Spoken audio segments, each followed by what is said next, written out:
My name's Mike Jones. I'm a mortgage broker.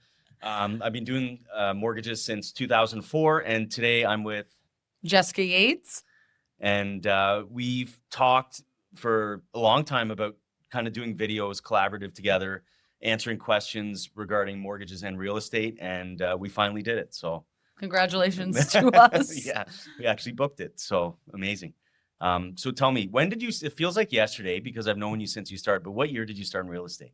2015. Wow. So 11 years. That's amazing. Yeah. And what do you think is the biggest change from when you started to today, as far as maybe the market or just the way your industry works, maybe even marketing each house differently than you did 10 years ago? And what do you think is the biggest change?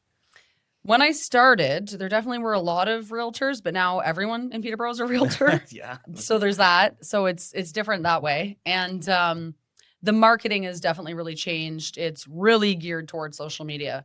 I remember when I started, people kind of tried to do social media, but it would be like, a weird graphic that would say like pick collage in the corner, and it'd be Yeah. like some collage of a house. And now it's gotten a lot better with video and all that stuff. It's a lot different. It's totally different. And it's not like it was that long ago. So it's interesting to see for sure. And everything's online now. Yeah. There was a lot more in-person signing when I started, a lot more, face-to-face stuff with realtors, like presenting offers. Now a lot of it's through emails. So I don't know. There's pros and cons to it, but the cons I would say is like, I don't even know a lot of the realtors now. I've never even met some of them because it's all been online, a lot of it. So that's kind of lost itself a bit. But the marketing definitely looks a lot better than it did back then. Now, as far as things that, because there has been a lot of change, I'd say in the mortgage industry as well, there's a ton of change just with technology and the way we get stuff done. DocuSign, like you said, things that we were never able to do before. But there's also certain things that haven't changed in the mortgage industry. And maybe it's the same for you, like challenges. For me, I say I'd find the same reason I was declining people for mortgages in 2015, say, today, right? It's, credit issues. Maybe people are, have whatever issues they are, but it seems to be very similar as far as the issues in which the reason people that get declined. You find same as you, like struggles you had with deals, maybe in 2015 that maybe didn't come together for whatever reason, similar reasons that would happen today? Oh, yeah. I feel like it is a lot like how it was back then. So during COVID, that kind of gave everyone a false sense of what real estate is, not just realtors, but buyers and sellers. So now we're back to more how it should be. I don't necessarily think it's bad or anything. It's just more leveled out. So yeah, back to home inspections again, which is nice for buyers. And people can actually buy houses now, and there's negotiating again, which is nice. Yeah. And do you find it's like this market would be less stressful for somebody? Like you take a pair of first-time home buyers buying.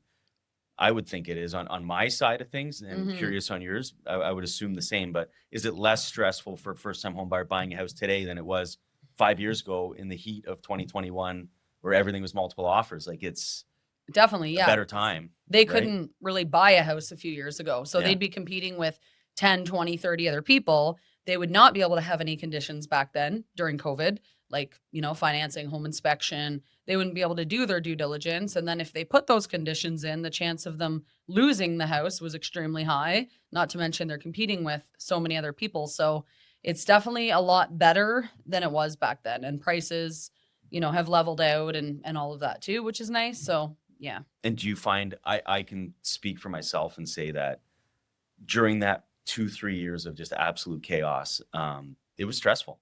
Oh yeah. It was very stressful. Like I find each deal is less stressful now than then. Like back 3-4 years ago, to your point where you mentioned no conditions, like we had people buying a house and they'd call and say, I need to know I can buy this house right now. And we didn't get a chance to, get a full blown approval or get all the work done that we had to on a file. And it was almost like, go ahead, good luck.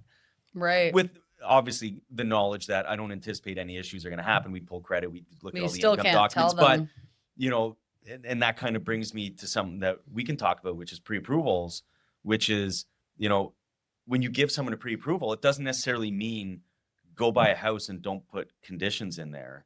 But that's something that a lot of people I find will come and ask me is they'll say, oh, thanks, I'm pre-approved. I'm going to put an offer in. Do I need conditions? Right. Right. So I'm assuming that's something that happens on your side as well, right? Oh, for sure. I'm Yeah. thinking. Some people don't realize that based on their like criteria that they've given you, they should be good, but the bank also has to approve the actual house you're buying Yeah. and they have to look over things. So, what do you feel is the difference between the full blown approval and pre-approval? One thing I'd say with a pre-approval, we have all the information except for the property, Mhm. right? So you're pretty comfortable saying if you find a house that's in good condition, doesn't have any major issues, read the MLS listing. Like a lot of banks read the MLS listing, right? And if it says bring all your tools, it's a real fixer upper, that's going to be a problem. The banks Red aren't flag. looking, it's a red flag, right? So we can pre-approve somebody and I can tell you, go ahead, buy a house, you're good to go. But if you find a house that the bank has any issues with, that opens the door for Mhm. potentially not being able to get financing, depending on what those issues are, depending on what's wrong with the property and all that stuff, right? So, yeah, just because you're pre-approved does not mean to go in without conditions. The other thing is too, and we don't really see it. I don't see this very often right now, but appraisals. Mhm. Like anytime you buy a house, you need an appraisal. A lot of people don't know that because some appraisals are auto appraised, which basically means the bank does their due diligence on their side, on their desktop, and they go, yep, looks like they bought within range of what houses in that area are buying for. But, at the end of 2021, early 2022, we started having appraisals coming in lower than what people bought for. So you can Right. do all the homework you want and say, oh, you're good to go. But if the house doesn't appraise, that's a whole other potential issue, right? So, um, and I don't know if you had people, but I did at that time that their thinking was, I need to buy a house because if I don't buy a house, and it'd be like a second home, like a rental, that type of thing. My Mhm. kids will never be able to buy a house. Right. Did you hear that during that Yeah. time? Oh, yeah, My all the kids will time. never be able to buy a house. So I'm going to buy a house right now, turn it into a rental. And when they're 20 years old, they can have it. And, that was in that Mhm. heat of 21, 22. And then the market kind of changed a bit. So,